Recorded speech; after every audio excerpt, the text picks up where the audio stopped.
Magandang umaga po sa inyong lahat. Dito po tayo sa kahabaan uli ng Don Basilio Bautista. Galing po tayo ng palengke kaya nadaanan po natin to.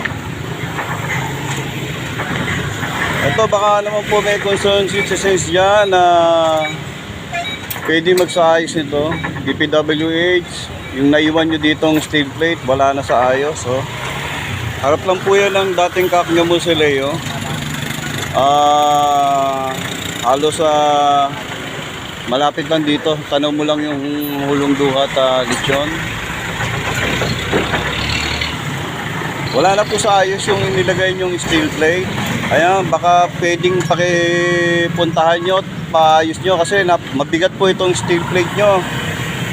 Hindi po kaya ng isang tao to. So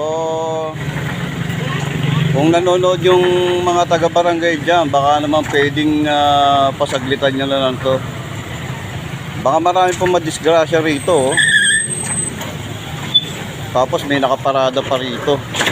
So wala nang choice yung mga sasakyan kundi mag-counter way dito. Oh. So ayan oh. Baka naman may mga nanonood dito. Pasaglitan nyo man lang. Baka marami madisgrasya. October 25, Saturday. Ayan, ang oras natin 11:39 ng umaga.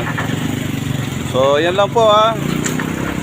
Baka may nanonood dyan, taga DPWH. Punarito rin lang kayo sa area namin. Pasaglitan po sa kahabaan ng Don Basilio Bautista, Barangay Hulong Duhat.